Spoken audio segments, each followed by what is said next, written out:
नमस्कार जंटी में स्वागत आपका। मैं हूं योगेंद्र। आप देख रहे हैं खास खबर, और खास खबर में हम बात करेंगे राइजिंग राजस्थान की। राइजिंग राजस्थान जो एक साल की तैयारियां और उसका आगाज हो चुका है। प्रधानमंत्री नरेंद्र मोदी ने काफी संभावनाएं राजस्थान से जताई हैं और भरोसा दिलाया उन्होंने अपनी ओर से व्यापारियों को कि यहां निवेश करिए, यहां हर तरह का पोटेंशियल आपको मिलेगा। यहाँ स्किल है, आपके पास में रॉ मटेरियल है, यहाँ व्यवस्थाएं हैं और ऐसा सेंटर है जहां भरोसा किया जा सकता है। 30 लाख करोड़ से अधिक के एमओयू धरातल पे उतरते हैं तो मुझे लगता है कि राजस्थान की नहीं, भारत की एक अलग ही तरह की स्थिति होगी, क्योंकि ये एक चुनौती है लेकिन मुश्किल नहीं कही जा सकती। तो तमाम जो चीजें हैं हम आपको दिखाएंगे कि पहले दिन कैसा समिट रहा। अगर हम केंद्रीय नेताओं की बात करें तो प्रधानमंत्री के अलावा पीयूष गोयल, प्रहलाद जोशी, गजेंद्र सिंह शेखावत, जी किशन रेड्डी सहित कई नेताओं ने आज मंत्रियों ने शिरकत की अलग अलग सेशन में, और राजस्थान सरकार पूरी तरह से वहां मुस्तैद।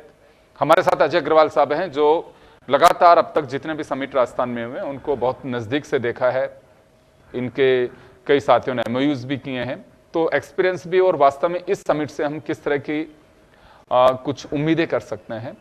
40 के वाइस प्रेसिडेंट हैं। अजय जी, क्या लगता है आपको कि ये समिट काफी महत्वपूर्ण है और पूरी दुनिया की निगाहें टिकी हैं, 17 पार्टनर जो कंट्रीज हैं उनकी भी, क्या वास्तव में वहां संभावना है? भरोसे की बात होती है, ये एक बड़ा समिट है, तो हम कैसे देखें इसे?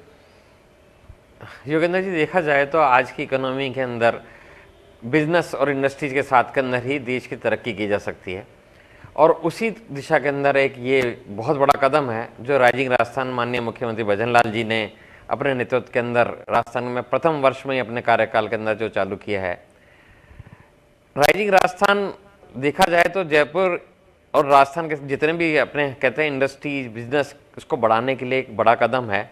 इसके अंदर बाहर से भी आ रहे हैं निवेशक, इंडिया के सारे बड़े बड़े निवेशक आ रहे हैं। 17 कंट्रीज के साथ में पार्टनरशिप करी है, उनके यहाँ से यहाँ पे काफ़ी निवेशक काम करने के लिए आ रहे हैं। तो लगता है कि इस बार जो ये राइजिंग राजस्थान हो रहा है काफ़ी हद तक इसको सफल होने की हमारे को पूरी इसके अंदर संभावना है। राजस्थान सोलर में, टूरिज्म में, हैंडीक्राफ्ट के अंदर, एमएसएमई सेक्टर के अंदर एक बहुत बड़ा अपना योगदान रखता है, और उसी योगदान के अंदर ये राजस्थान जो राइजिंग राजस्थान की समिट है आज उसका एक बहुत बड़ा कदम आगे उठा है। और जैसा कि हमने देखा है, माननीय हमारे प्रधानमंत्री नरेंद्र मोदी जी ने उद्घाटन के समय कहा कि देश की रीढ़ है एमएसएमई सेक्टर, और एमएसएमई सेक्टर राजस्थान के अंदर बहुत मेन, अगर कहें कि इंडिया के अंदर 5 बड़ी उसके अंदर से रखता है कि जहाँ पर सबसे ज़्यादा एमएसएमई हैं और जो सबसे ज़्यादा रोजगार देते हैं, सबसे ज़्यादा जहाँ पे उद्योग, छोटे छोटे उद्योग यहाँ पे रखते हैं। तो लगता है कि ये एक बहुत अच्छा कदम है राइजिंग राजस्थान का। अगर इसके अंदर हम लोग कहते हैं कि काफ़ी हद तक अगर इनके जो अभी समिट के अंदर हमारे एमओयूज हो रहे हैं उनमें अगर सफलता मिले, जो इस बार लग रही है कि पहले की तुलना में काफ़ी अच्छी मिलेगी, तो राइजिंग राजस्थान बहुत सफल रहेगा। बिल्कुल, एक पॉजिटिव पक्ष से इसका अजय जी हम ये देख सकते हैं कि पहले जो भी समिट्स हुए हैं सरकार के चौथे साल के कार्यकाल के चौथे साल में हुए, ये पहले साल में कराया जा रहा, तो इससे एक भरोसा जीता जा सकता है निवेशकों का। बिल्कुल, इसमें कोई दो राय नहीं है। क्या होता है कि लास्ट के समय में जब भी सरकार काम करती है तो उसके पास एक बहुत कम समय रहता है, फिर उसके बाद के अंदर जो ब्यूरोक्रेसी है उनको भी लगता है कि अगर बाई द वे सरकार चेंज हो गई तो अगर हम लोग जो भी काम कर रहे हैं आगे बढ़ा रहे हैं उसके अंदर हम लोगों के लिए कहीं हमारे पे प्रश्न चिन्ह नहीं खड़ा हो जाए। पर इस बार पहले साल में ही है, और पहले साल में बहुत सफल अगर कहा जाए इसको, एक हद तक काफ़ी हद तक सफल 30 लाख करोड़ के एमओयू होना आज तक का रिकॉर्ड है राजस्थान के अंदर। जितने भी अभी तक समिट 2-3 समिट जो हुए हैं उनके अंदर इस तरह का कभी नहीं रहा। तो पहले साल में हुआ है, तो आगे के आने वाले 4 साल पूरे हैं, और प्रदेश की भी सरकार है और देश के अंदर भी जो शासन चल रहा है वो बीजेपी की सरकार है। तो दोनों जगह क्या है, तो इस बार लगता है कि मूर्त रूप काफ़ी आगे तक जाएगा, और इसके अंदर जो भी अपने एमओयू हो रहे हैं उसमें काफ़ी हद तक धरातल पे आएंगे और आगे उनके अंदर राजस्थान को विकसित राजस्थान की तरफ लेके जाएंगे। बिल्कुल आप सही कह रहे हैं, क्योंकि देखिए सबसे बड़े एम्प्लॉयर के रूप में प्राइवेट सेक्टर है, और लोग ये भी मान के चलते हैं कि रोजगार के अवसर मिलने चाहिए। मैं एक बात जानना चाहूंगा अजय जी, सोलर में काफी पैसा आ रहा है, खैर आत्मनिर्भर राजस्थान बनता है एनर्जी में, या भारत बनता है तो बड़ी खुशी की बात होगी, इंडस्ट्रीज उसी तरह से ग्रो करेंगी। लेकिन आपको लगता है कि एक ऐसा पक्ष है जिसपे गवर्नमेंट को ध्यान देना चाहिए? ठीक है, एमओयू का अमाउंट तो बढ़ा रहे हो लेकिन एम्प्लॉयमेंट बहुत ज्यादा नहीं है।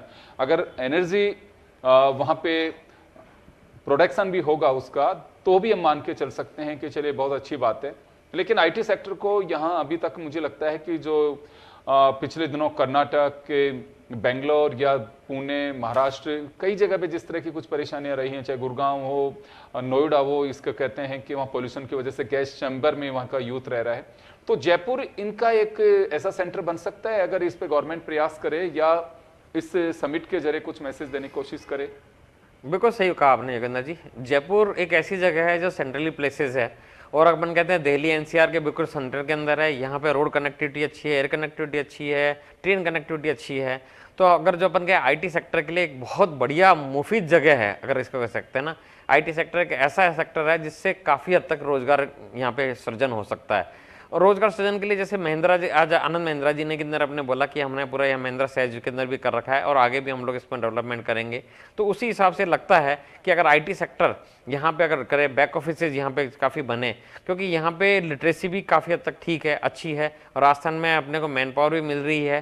तो ये अगर इसको अगर अपन आईटी सेक्टर के रूप में एक हब के रूप में उभारें, जैसे हैदराबाद बन रहा है, जैसे बेंगलोर बना है, गुड़गांव पूरा है, गुड़गांव के अंदर एक सेचुरेशन आ चुका है काफ़ी हद तक, बहुत ज़्यादा उसके अंदर कह सकते हैं कि लोग बाग वहाँ पे अब नहीं आना चाहते। तो ये राजस्थान में जयपुर एक ऐसी जगह है जहाँ पे इस सब चीज़ों का डेवलपमेंट बहुत अच्छा हो सकता है। रही बात आपने सोलर की करी थी, तो सोलर तो देखिए यहाँ राजस्थान की जान है, और सोलर के लिए कई सारे एमओयू अभी हुए हैं। सोलर पार्क आने के लिए भी यहाँ पे अभी आती है, माननीय प्रधानमंत्री जी ने भी कहा कि सोलर पार्क यहाँ पे काफ़ी बन रहे हैं, और जो सोलर के हिसाब से जो एनर्जी यहाँ पे जनरेट होगी ये राजस्थान को बहुत आगे तक लेके जाएगी। इससे उम्मीद करते हैं कि ये जो इसमें रोजगार का सृजन तो होगा या जितना कम होगा, पर सोलर के अंदर और एनर्जी के अंदर राजस्थान काफ़ी आत्मनिर्भर हो सकता है। बिल्कुल, वो भी एक आवश्यकता है। नहीं, यहाँ पे कई बार ये बातें आती हैं कि इस समय रोजगार की बड़ी महती भूमिका आईटी सेक्टर में हो सकता है, क्योंकि आप अगर उसके लिए यहाँ कुछ जोन बनाए जाए पर्टिकुलर, उसी से देखिए ये एक ऐसा है कि इसमें कोई रॉ मटेरियल की आवश्यकता है नहीं, कोई ऐसी चीज भी नहीं चाहिए कि हाँ बिल्कुल तो उसी लैंड पे डेवलप हो सकता है। तो जयपुर को लेकर के कई बार इस तरह के प्लान की आईटी एक्सपर्ट्स ने चर्चा भी की है। तो हम कहीं छूट रहे हैं भी, हाँ हैं यूनिट्स हैं यहाँ पे, बट हम नोएडा है या आपके गुरुग्राम है, ऐसी कुछ जगह हैं जहाँ यहाँ रिप्लेस की जा सकते हैं, क्योंकि देखिए एयर कनेक्टिविटी बहुत अच्छी है। और यहाँ पे आई थिंक सीतापुरा या फिर दूसरी जगह कहीं पे इंडस्ट्रियल प्लॉट्स भी काफ़ी संख्या में मिल सकते हैं। और आईटी तो एक ऐसा सेक्टर है कि आप उसमें कोई भारी भरकम आपको मशीनरी तो चला नहीं रख सकते। इंडस्ट्रियल एरिया में मल्टी स्टोरी बिल्डिंग भी अगर तैयार की जाए तो मेरे ख्याल में उसमें भी काम चल सकता है उनका। एक जगह पे आप 10 यूनिट भी लगा सकते हैं। अगर 2000 वर्ग गज या 5000 वर्ग गज के प्लॉट में आप मल्टी स्टोरी बिल्डिंग बनाते हैं, अच्छी पार्किंग देते हैं, लोन देते हैं, वहाँ की अच्छी सुविधाएं देते हैं, तो क्योंकि विदेशों में बहुत सारी जगह ऐसे हैं कि जो बिल्कुल होटल नुमा सुविधाएं देकर के और वहाँ पे इसी तरह से आईटी हब तैयार किए जा रहे हैं। तो ये एक हमारी चूक कहूँ या फिर इसमें कोई प्रयासों का अभाव रहा या हम वो माहौल पैदा नहीं कर पाए जो आईटी के लिए होना चाहिए। यहाँ दोनों बातें इसमें योगेंद्र जी, अपनी चूक भी है और वो माहौल तैयार ही नहीं हुआ। सबसे बड़ी चूक तो अगर कह सकते हैं कहीं ना कहीं यही है कि इसको अपन इस तरह का डेवलप करें और इस तरह का प्रेजेंट करें, जो सरकार को या कह सकते हैं कि यहाँ के ब्यूरोक्रेसी को इसको प्रेजेंट करना चाहिए कि जयपुर एक ऐसी जगह है जहाँ पे इन सब चीज़ों की अपूर्व कह सकते हैं कि पूरी जितनी भी जगह हो सकती है, जब भी अपने को इसके लिए सिस्टम चाहिए वो अवेलेबल है। और कुछ ना कुछ यहाँ पे इनके डेवलपमेंट के अंदर जो इनको साधन देने चाहिए उसके तरफ लिए सरकार की तरफ से पब्लिसिटी या अभाव कह सकते हैं वो करा। जगह बहुत अच्छी है।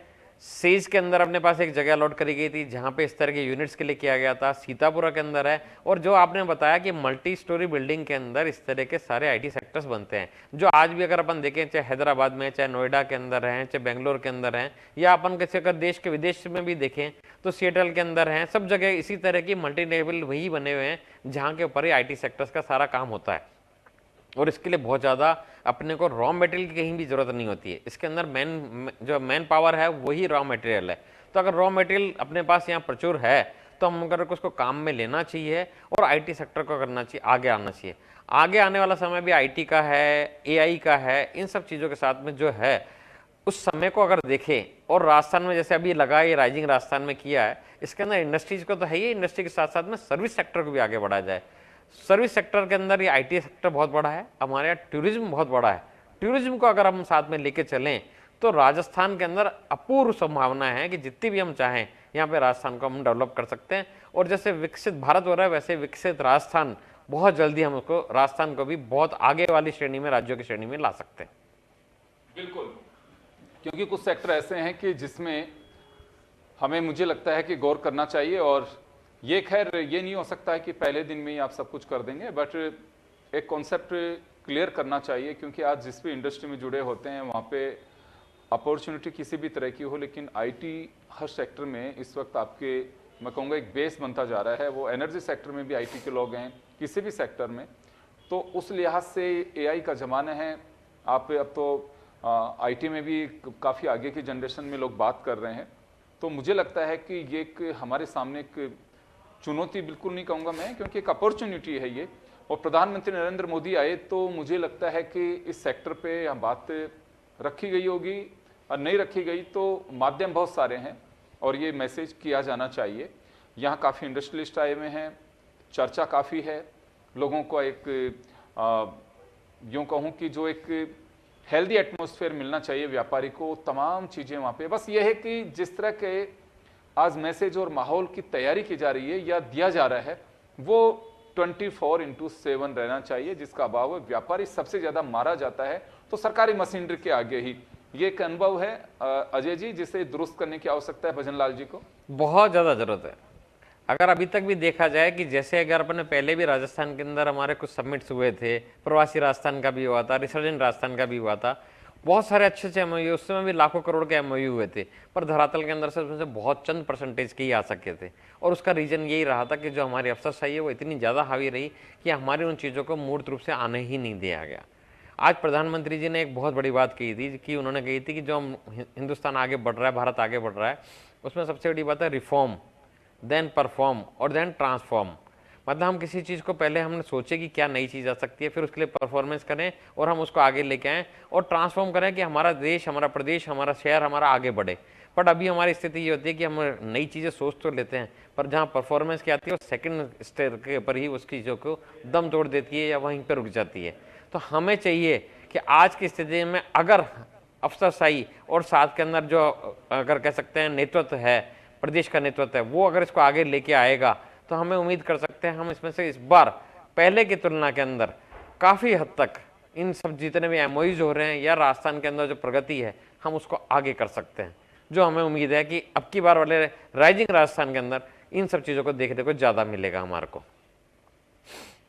बिल्कुल आप सही कह रहे हैं। देखिए, एक तरह का मेला है ये, तो रोजगार मेले भी भरते हैं, सरकार का एक कुछ विजन का भी मेला इसे कहें तो कोई अतिशयोक्ति नहीं होगी कि आप विजन लेकर के चल रहे हैं। एक ऐसे प्लेटफॉर्म के ऊपर इतना प्लेटफॉर्म आपने तैयार किया है, लोग आ रहे हैं और एक भरोसे की तो बात होती है। लोगों ने दिल खोल करके आज बात भी की, चाहे कुमार मंगलम बिरला हों या फिर दूसरे लोग हों, तमाम लोगों ने यही बात कही है कि राजस्थान में, उन्होंने तो कहा कि मैं तो खुद मेजबान हूँ, मुझे आप उस तरह से मत देखिए कि मैं यहाँ को अतिथि के नाते आया हूँ। तो एक बड़ी बात है कि, और बात सही है कि आज राजस्थान के हुनर को लेके माना भी जाता है, या हर इंडस्ट्री को लेकर के बातें हैं। अजय जी, आप खुद भी एक उस इंडस्ट्री से जुड़े हुए हैं जिसमें हम कहें कि टूरिज्म को लेकर के, और होटल इंडस्ट्री है। आज तो एक बड़ी खूबसूरत बात यह है राजस्थान के लिए कि वेडिंग डेस्टिनेशन बनता जा रहा है। कोई एक सेलिब्रिटी करता है, 5 लोग और आते हैं, मन बनाते हैं, एक जगह से दूसरी जगह जाते हैं। तो इस इंडस्ट्री में कोई हर्डल है जिसे दूर करके और इसे बूस्टर डोज दी जा सकती है और इसका बूस्टअप किया जा सकता है? योगेंद्र जी, देखा जाए तो अगर जैसे ये सवाल इस वजह से एक सेशन भी बाकायदा किया गया है टूरिज्म को लेकर के, तो गवर्नमेंट का फोकस है और काफी मुझे लगता है कि इस पे गौर करने की आवश्यकता है, या ऑलरेडी गौर किया जा रहा है, तो क्या सुधार की जरूरत है? नहीं, इसके अंदर ये बात तो सही है कि हमेशा से राजस्थान टूरिज्म में आगे रहा है और अगर इसमें रहता भी है, और बस इसमें अगेन वही वाली बात है, कहीं ना कहीं अफसरशाही हावी हो जाती है। वरना राजस्थान में देखा जाए, जयपुर में देखा जाए तो अपने यहाँ पे टूरिज्म की अपार संभावना है। हेरिटेज कल्चर हमारा जो इतना बढ़िया है कि जिसके लिए पूरे वर्ल्ड के अंदर हम लोग जाने जाते हैं, वो यहाँ पर है। हमारे यहाँ रिलीजियस टूरिज्म यहाँ पर है, जैसे भी बताया था मर्दाना जी, बॉर्डर टूरिज्म भी हमारे राजस्थान के अंदर है। हमारे यहाँ के ऊपर क्या कह सकते हैं कि ग्रामीण जो टूरिज्म है वो भी यहाँ पे बहुत अच्छा है। जैसलमेर के जो सैंड ड्यून्स वगैरह हैं उनके साथ के अंदर हमारा बहुत अच्छा है। पर अगर उसको इंडस्ट्री का दर्जा, जिससे जो लास्ट टाइम हमारे होटल इंडस्ट्री को दिया है, पर्यटन उद्योग को भी अगर उसी तरीके से कुछ सुविधाएं दी जाए तो जो अभी है, आज हम ये कह सकते हैं कि आज जिस स्थिति पर हम हैं, राजस्थान जिस स्थिति में टूरिज्म है, अनडाउटेडली आने वाले 5 साल में जस्ट डबल से भी ज़्यादा इसके अंदर कर सकता है। यहाँ पे थोड़ा सा जैसे जो भी टूरिज्म आ रहे हैं, टूरिस्ट आते हैं, उन लोगों की सेफ्टी का पार्ट अगर थोड़ा सा उसको और अच्छे तरीके से देखा जाए। जो यहाँ पे इंफ्रास्ट्रक्चर है, पब्लिक ट्रांसपोर्टेशन की यहाँ बहुत कमी है। पब्लिक ट्रांसपोर्टेशन को अगर अब कुछ अच्छा बढ़ाया जाए तो जो राजस्थान का टूरिज्म है, अनडाउटेडली राजस्थान के जीडीपी के अंदर सबसे बड़ा योगदान उसका रह सकता है। माननीय प्रधानमंत्री जी ने हमारे जैसे वेड इन इंडिया के एक बहुत बढ़िया स्लोगन हमारे को दिया। राजस्थान जिसमें जयपुर उदयपुर डेस्टिनेशन है, वेडिंग डेस्टिनेशन है। अनडाउटेडली यहाँ पर इतनी वेडिंग्स हो रही है, इतने अच्छा तरीके से हो रहा है, और बहुत इसके अंदर अभी कहें सुरक्षा वगैरह सारी दृष्टि से वो लोग बहुत अच्छे रहते हैं, यहाँ आते हैं और खुश होकर जाते हैं। इसको हम लोग और चाहेंगे कि राजस्थान में होटल्स नए आ रहे हैं और इसके अंदर बढ़ोतरी हुए, साथ साथ में दूसरे टूरिज्म के अंदर सेक्टर में भी बढ़ोतरी हुए, तो ये जयपुर राजस्थान टूरिज्म में नंबर 1 हो सकता है, ना इंडिया में पूरे वर्ल्ड के अंदर नंबर 1 हो सकता है। ये इंडस्ट्री की बात तो की जाती है अजय जी कि होटल इंडस्ट्री है, लेकिन मैं कई बार जैसे बात करते हैं तो टूरिज्म से जुड़ी मेजर जो चीज़ है सर, होटल और हॉस्पिटलिटी की बात होती है। आपके पास में है तो अभी मैं सैटरडे को ही बात कर रहा था, इसमें वेडिंग टूरिज्म तो है, उसके साथ साथ हमारे यहाँ पे मेडिकल टूरिज्म का भी अपार स्कोप बताते हैं। उसकी वजह बताते हैं, मैंने पूछा कि भाई क्यों, कि आज हमारे पास में टेक्नोलॉजी भी है और सबसे बड़ी बात यह है कि अमेरिका तक से लोग सस्ते इलाज के लिए भारत आते हैं। हमारे यहाँ मेडिटेशन के लिए लोग आते हैं, योगा के लिए आते हैं। यहाँ का जो यूं कहूँ कि आबो हवा है उसको लेकर के पुष्कर में क्या है, बहुत सारे लोग रहते हैं वहाँ पे, इसी वजह से आते हैं, उदयपुर में आते हैं, जयपुर में आते हैं। अब तो ऐसे ऐसी जगह बिल्कुल अर्बन से ज़्यादा लोग पसंद करते हैं कि उन्हें रात को चमकते सितारे दिखने चाहिए, वो पोल्यूशन से दूर रहें, चाहे किसी भी शहर से 40 किलोमीटर दूर 50 किलोमीटर दूर जाकर के वो रह सकते हैं, वहाँ रिसोर्ट मिलना चाहिए उसे। तो ऐसी कुछ प्लान की जानी चाहिए कि होटल इंडस्ट्री के लिए कुछ रियायतें दी जाएं। देखिए समिट तो है, पॉलिसी भी साथ में आपको बनानी होगी। अभी पॉलिसीज डिक्लेयर तो किए हैं भजन लाल जी ने, तो हमारे माइनिंग का अपार भंडार है, लेकिन 2 चीज़ों पे लोगों का फोकस है, माइनिंग और जमीन दे दें तो आप सोलर लगा दें। इस सेक्टर को भी कुछ छूना चाहिए, अगर सस्ती जमीनें कहीं पे मिलती हैं तो उस तरह से दी जाए, अनाप शनाप दाम नहीं। अगर आप जमीन ही इतनी दे देंगे, अभी मुझे किसी ने बताया है कि पता नहीं किस जेडी ने या किसी ने कुछ ऑक्शन के छोटे छोटे से दुकान 2.25 लाख रुपए वर्ग गज, रिको में भी अगर आप कहीं दे रहे हैं, आप इंडस्ट्रियलिस्ट से पूछे कि हाँ वास्तव में कि होटल्स कहाँ खुल सकती हैं, कितनी दूर, अगर हम पानी और बिजली की व्यवस्था कर देते हैं तो कितनी दूर। देखिए जो बाहर से व्यक्ति आता है वो गाड़ी लेके आता है अपना, या ट्रांसपोर्टेशन उसके पास में होता है, या कनेक्टिविटी आप ऐसी कर दीजिए तो वो दूर भी जाकर के रह सकता है, क्योंकि दिन में घूमने के बाद में उसे रात को सुकून चाहिए। तो ऐसा कुछ प्लान किया जाना चाहिए। देखिए होटल और इंडस्ट्री वगैरह के लिए अभी तक भी कोई भी ऐसी रियायती दरों पे ज़मीन नहीं दी जाती है, और राजस्थान में, जयपुर में और इसके आसपास में रिसोर्ट्स और होटल के लिए इतनी अपूर्व संभावना है कि अगर यहाँ पे अगर सरकार की तरफ से अगर इनको ज़मीन दी जाए या ज़मीन की सुविधा दी जाए, ज़मीन के कुछ रियायती दर पे दी जाए, और जब ज़मीन देने के बाद में उसके जो सोर्सेज होते हैं जहाँ पे इसका जल्दी कन्वर्जन हो जाए, अगर कोई लैंड एग्रीकल्चर लैंड लेके रिसोर्ट में कन्वर्ट करता है तो उन सब चीज़ों के अंदर सबसे ज़्यादा देर होती है और वहाँ अफसरशाही हावी हो जाती है। तो जो बड़े इंडस्ट्रियल घराने आए हैं वो आना भी चाहें तो यहाँ पर नहीं आ पाते। तो अगर इनको डेवलप किया जाए और अगर इनको सुविधा दी जाए तो ये अनडाउटेडली यहाँ पे ये सारी चीज़ों के अंदर बहुत बढ़ोतरी होगी। रिलीजियस टूरिज्म, जैसे आपने बताया, टूरिज्म इतना ज़्यादा है कि अगर गाँव में हमारे पास सुविधाओं का अभाव है, वहाँ पे बिजली नहीं आती, बिजली अगर पूरे टाइम पे मिले, पानी बिजली की सुविधा मिले, और जो वहाँ पे लोग बाग आके रहना चाहते हैं, राजस्थान के छोटे छोटे गाँव के अंदर इतनी अच्छी सुविधाएं, अतिथि सत्कार हमारा इतनी परंपरा है, अगर वहाँ पे थोड़ी थोड़ी सुविधा दी जाए तो राजस्थान बहुत आगे बढ़ सकता है। बिल्कुल। चलिए अजय गुप्ता जी हमारे साथ में जुड़े हुए हैं। अजय जी मैं आपके पास में आना चाहूंगा। हम वसुंधरा जी के टाइम पे भी चर्चा कर चुके हैं, गहलोत साहब के टाइम पे भी चर्चा कर चुके हैं। आपने एक बात भी उठाई थी कि एमएसएमई में आईटी सेक्टर का हब जयपुर बन सकता है। ये पता नहीं गवर्नमेंट का क्यों फोकस नहीं है, जब तो बेंगलोर में वो स्थिति नहीं थी जो आज है। नोएडा और गुरुग्राम को लेके अपन ने कहा कि और बर्डन हो सकते हैं और क्राउडेड हो सकते हैं, वहां पॉल्यूशन की दिक्कत रहेगी, तो जयपुर में अपॉर्चुनिटी कहाँ कहीं चूक है, या फिर हम देखिए ये ऐसा सेक्टर है कि जहां पे आपको कोई ऐसी आवश्यकता नहीं है कि बिल्कुल उसके लिए कुछ भारी भरकम मशीनरियां लगेंगी, या फिर उसके लिए तो जगह ही वही हो सकती है, उसके अलावा हो ही नहीं कि रॉ मटेरियल मिलेगा।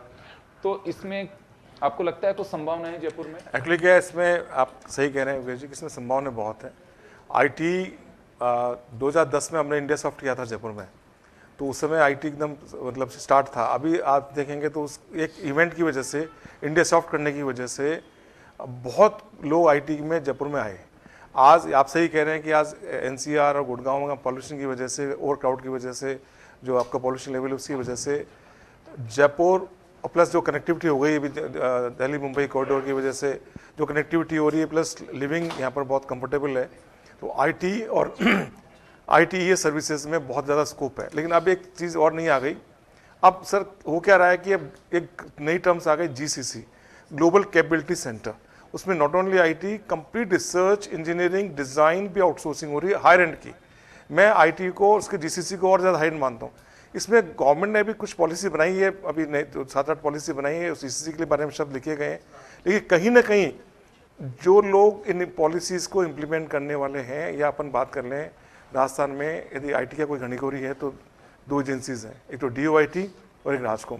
तो डीओआईटी में जो थॉट प्रोसेस है वो टॉप बड़ी कंपनियों को सपोर्ट करने का है, जबकि स्टार्टिंग आईटी की होनी चाहिए एसएमई से। जब मैं हमेशा कहता हूँ एमएसएमई से आईटी स्टार्ट हो गया, स्टार्टअप होगा, तो स्टार्टअप को वास्तव में हैंड होल्ड करने का एक प्रॉपर सिस्टम होना चाहिए। लग रहा है हो जाना चाहिए, लेकिन हो जाए तो बहुत ज़्यादा स्कोप है जीसीसी और आईटी के अंदर काम को बढ़ाने का। और यहाँ मैं पूरा सहमत हूँ आपसे कि जयपुर और राजस्थान दिल्ली की प्रोजेक्ट की वजह से, और जो अभी सारा रेड नोट पर बन रहा है उसकी वजह से, यहाँ पर कम से कम जीसीसी और आईटी की संभावना बहुत ज़्यादा मेरे को दिखती है। और लेकिन गवर्नमेंट की मानसिकता, जो अधिकारी, उनको वो शब्द समझ में आने चाहिए, उनको समझ में आना चाहिए कि चैलेंजेस क्या हैं, उनको समझ में आना चाहिए कि जो टॉप एजुकेशन इंस्टीट्यूट है उनको रिसर्च की कैपेबिलिटीज़ कैसे बढ़ाएं, उस टाइप की स्किल्स हमें कैसे मिले जो हमें हैदराबाद में या बेंगलोर में या गुड़गांव में मिल जाती हैं। तो वो मेरे ख्याल से यदि हम करें तो बहुत कुछ आगे बढ़ सकता है। कुछ चीज़ें अभी हो रही हैं, स्टेट गवर्नमेंट ने कहा कि हम जो स्टार्टअप इनक्यूबेशन सेंटर हैं वो डिस्ट्रिक्ट में खोलेंगे। अब वो खोल के वहाँ कितना उनको सपोर्ट करने की लोगों की श्रद्धा है। अब होता क्या है सर, मैं आपको बताऊँ, कुछ बड़ी कंपनियाँ उसका टेंडर उठा लेती हैं, फिर वो मेंटर के नाम पे अपने एम्प्लॉय लगा देती हैं, और वो समझते हैं कि उस हिसाब से सारा स्टेट चलेगा। उन्होंने सारा ठेका ले लिया, वो खुद एम्प्लॉय हैं और वो आईटी की मेंटरिंग कर रहे हैं। तो कहीं ना कहीं इस हिसाब से छोड़ के वास्तव में जो आईटी के एंटरप्रेन्योर हैं, जो सक्सेसफुल एंटरप्रेन्योर हैं, उनको सरकार जोड़े और उनकी मेंटरशिप में इन चीज़ों को बढ़ाएं तो बहुत काम बढ़ जाएगा। ये जो नई पॉलिसी, नौ नीतियां बनाई हैं अभी इन्होंने, बात सही है, डीओआईटी की कई बार कही जाती है कि एमएसएमई बहुत सारे लोग हैं यहाँ पे, लेकिन उनकी बजाय ये क्लब करके एक नया कल्चर और शुरू हुआ है। गवर्नमेंट कोई भी हो, चाहे कि बहुत सारी एजेंसीज को, बहुत सारे जो मद हैं उनको एक साथ करके क्लब करके कर दो। उसमें होता क्या है कि फिर उससे सब कॉन्ट्रैक्टर हो जाते हैं एक तरह से, वो कहीं ना कहीं उसको सबलेट करते हैं, पूरा कर नहीं पाते हैं और एक मोनोपोली बना करके काम करते हैं। मैं आपको बताऊं सर, इसमें मैं आपको काट रहा हूँ, इसमें दिक्कत क्या हो रही है कि 4-5 बिग फोर जो कंसल्टेंसी कंपनी है वो पूरा का पूरा एज ए पीएमई उठा लेती हैं, और सरकार सोचती है कि उनके भरोसे आप आईटी में स्टार्टअप में मेंटरिंग करवाओगे। अच्छा, वो क्या करते हैं, वो नए नए लड़कों को लाके मेंटर बना देते हैं, उनको कुछ नहीं आता, तो 3-4 साल करोड़ों का बजट हो जाता है। सरकार कहने के लिए होता है कि हमने हर डिस्ट्रिक्ट में एक इंक्यूबेशन सेंटर खोल दिया, कोवर्किंग स्पेस बना दिया, हमको सपोर्ट कर रहे हैं। क्योंकि आप देखेंगे वो रियल सपोर्ट के, आपसे इतना बढ़िया भामाशाह टेक्निकल सेंटर बनाया उसके सामने आपने, लेकिन उसके सफलता के पैरामीटर्स आज कितने लोग निकल के आए, बहुत अच्छा पैसा खर्च किया, लेकिन उसके बाद मैंने कहा ना, मेंटर्स कौन है। इंपॉर्टेंट है कि आज आईटी में या स्टार्टअप में या जीसीसी में who is going to mentor. मेरा सबमिशन इतना सा है कि बजाय उन कंपनियों के एम्प्लॉय मेंटर करें, आप वास्तव में जो सक्सेसफुल आईटी के एंटरप्रेन्योर हैं, जो सीजन्ड एंटरप्रेन्योर हैं, आप उनको वॉलंटरी जोड़िए। जैसे यूएन के मॉडल होते हैं, आज यूएन क्या करता है, वॉलंटरी मेंटर्स बनाता है, आप उनको जोड़िए, वो उनको हैंड होल्ड करें, तो गवर्नमेंट के पैसे बचेंगे, वास्तव में सीरियसली जो राजस्थान बेस्ड कंपनीज हैं वो आगे बढ़ेंगे। चलिए, अरुण अग्रवाल जी हमारे साथ में जुड़े हैं अभी और फोर्टी के कार्यकारी अध्यक्ष हैं। अरुण जी, पहला दिन कैसा रहा राइजिंग राजस्थान का, क्योंकि प्रधानमंत्री आए और उद्घाटन हुआ, संभावनाएं, भविष्य की चिंताएं, पहले के अनुभव, आई थिंक सभी साझा चीजें हुई होंगी। तो क्या रिएक्शन आपका पहले दिन को लेके? बिल्कुल, आज इनॉग्रल सेशन था।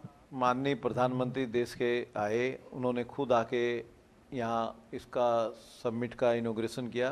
ये वास्तव में हम राजस्थान जयपुर वासियों के लिए स्वागत योग्य कदम है। उन्होंने ऐसी कोई डायरेक्ट घोषणा तो नहीं की राजस्थान के लिए। उम्मीद थी क्या कुछ? उम्मीद थी, ओ, हमको उम्मीद थी कि वो हर सेक्टर को तो वो छुए, वो एमएसएमई को भी छुए, माइनिंग और मिनरल्स को भी छुए, हर चीज़ को टच किए उन्होंने अपने भाषण में। वन डिस्ट्रिक्ट वन प्रोडक्ट भी छुए। लेकिन हमको एमएसएमई के लिए जिस तरह का राजस्थान में 35 लाख करोड़ के एमओयू हुए हैं अभी तक, और ये आयोजन पिछले सरकारों में भी लगातार 20 साल से मैं देख रहा हूँ। पहले इसका आयोजन राजस्थान के मुख्यमंत्री अशोक गहलोत जी ने शुरुआत की थी राजस्थान में, एनआरआई सम्मेलन एनआरआई सम्मेलन किया था। उसके बाद जो भी सरकारें आई, चाहे वो वसुंधरा राजे जी की सरकार आई, उन्होंने भी किया, इन्वेस्टमेंट समिट के नाम से किया, कोई किसी, इस बार राइजिंग राजस्थान किया। लेकिन वो ऐसे में लेकिन वो जो होते थे कॉन्क्लेव, वो साल के, जब सरकार के 5 साल पूरे होने वाले तो होते हैं, 4 साल हो जाते हैं, चौथे साल में या 5वें साल में हो। लेकिन ये इस समिट की खूबसूरती रही कि ये नई सरकार जो आई है इस बार, उसको अभी 1 साल भी पूरे नहीं हुए हैं, और ऐसे में 1 साल के पहले इन्होंने राइजिंग राजस्थान किया है। तो निश्चित रूप से हम आशावादी है, व्यापार उद्योग जगत हर समय आशावादी रहता है। हम आशावादी रहते हैं कि बाहर का इन्वेस्टमेंट आएगा तो हमारी लोकल इंडस्ट्री को भी कुछ हेल्प मिलेगा, एंसिलरी यूनिट्स लगेंगी। लेकिन चूंकि राजस्थान भौगोलिक क्षेत्र से सबसे बड़ा राज्य है, और यहाँ रिको को इंडस्ट्रियल डेवलपमेंट के लिए निगम बनाया हुआ है, लेकिन वो ऑक्शन में जाके लैंड को ऑक्शन करती है, जिससे 3 गुना 4 गुना तक रेट में ऑक्शन होता है। और ऐसे में जब जमीन की प्रचुर संभावना है, इनको रिको को या राज्य सरकार को लैंड बैंक बनाना चाहिए। लैंड इतनी महंगी होने के कारण एमओयू धरातल पे नहीं आया। कारण जो पैसा एमओयू का साइन करते हैं कि हम 100 करोड़ का एमओयू किए या 500 करोड़ का किए, लेकिन वो जब जो उसका प्रोजेक्ट के हिसाब से ज़मीन लेने जाते हैं तो वो देखते हैं कि हमारा पैसा का 75% 80% तो ज़मीन में ही चला जाएगा। हम वर्किंग कैपिटल और ये बाकी चीज़ों में करने के कारण एमओयू लास्ट में जाके, तो ये खूबी है। अब राजस्थान सरकार और डबल इंजन की सरकार है, हम आशावादी, जैसा मैं बोल रहा हूँ, तो हम आशा है कि डबल इंजन की सरकार है, सेंट्रल गवर्नमेंट भी है। दूसरी बात, बिजली की दरें यहाँ देश में 7वें 8वें नंबर पर राजस्थान है। हमारे पड़ोसी राज्य एमपी में 6.5 रुपया इंडस्ट्रियल रेट है, 6 से 6.5 रुपया, और यहाँ 9 रुपया हमको इंडस्ट्री की रेट देनी पड़ती है मिनिमम। ऊपर में और टैक्स मिला के 11 रुपए कुछ पैसे मिनिमम शब्द बोल रहा, क्योंकि इसमें इलेक्ट्रिसिटी ड्यूटी भी 40 पैसे लगती है और भी कई तरह के सेस लगते हैं। तो ऐसे कोई व्यापारी आए थे, उनसे मैं पूछ रहा था, तो उनका कहना था कि अगर लाइट कट है, क्योंकि सामने जिससे कमिटमेंट है उसको तो हमें प्रोडक्ट तैयार करके देना ही है, तो डीजी सेट अगर लेते हैं तो ये कॉस्ट पड़ती है 34 से 35 रुपए पर यूनिट। बिल्कुल सही बोल रहे हैं योगेंद्र जी आप। ये कई इंडस्ट्री में तो एनर्जी जो है रॉ मटेरियल के रूप में काम में आता है। तो जब तक alternate energy, green energy, LPG line, gas line जब तक डेवलप नहीं होगी एनर्जी का, हालांकि सोलर के ऊपर सबसे ज्यादा एमओयू इस समिट में सोलर के ऊपर पहले भी हुए, हाँ पहले भी हुए। इस बार विशेष जोर बड़े हमारे कैप्टन जो है इंडस्ट्रीज के इंडिया के, आज काफ़ी लोगों ने संबोधन में भी सुना, वहाँ अनिल अग्रवाल भी बोले, कुमार मंगल, अडानी जी भी बोले, महिंद्रा जी भी बोले, कई लोगों के भावना दिखने में आई। लेकिन जब तक राज्य सरकार इसको सजग होकर, सचेत होकर सस्ती जमीन और सस्ती बिजली का प्रावधान, आज सोलन में इन्होंने 125 गीगावाट का राजस्थान गवर्नमेंट ने, अभी मुख्यमंत्री शाम को बोले थे कि हम राजस्थान में 125 गीगावाट का प्रोडक्शन करेंगे, और पूरे इंडिया में, भारत में प्रधानमंत्री जी का 350 गीगावाट का सोलर पे है। तो ये 125 गीगावाट, लेकिन इनको जो सोलर में असुविधा आ रही है, जो नियम कानून में, या चाहे प्राइम मिनिस्टर कुसुम योजना हो, चाहे वो डिफरेंट ये सोलर की योजना है, उसमें जब तक ये ease of doing, ease of process नहीं करेंगे, इनका लिटिगेशन नहीं हटाएंगे, ये मीटरिंग, नेट मीटरिंग और ये इतनी समस्याएं अभी भी कर रखे हैं, इसको जब तक एकदम ईजी वे में नहीं करेंगे, तो ये सोलर का 125 गीगावाट का भी जो प्रोजेक्टेड है, जो एस्टिमेटेड है, वो उसको धरातल पे लाने के लिए इनको एकदम फ्रेंडली वातावरण व्यापार उद्योग जगत को देना पड़ेगा। चलिए, मैं माफी चाहूंगा। और पहले दिन की हमने चर्चा की है और क्या संभावनाएं बन सकती है उसको लेकर के हमने खुल करके बात की है। फिलहाल खास खबर में इतना ही। दीजिए इजाजत, नमस्कार।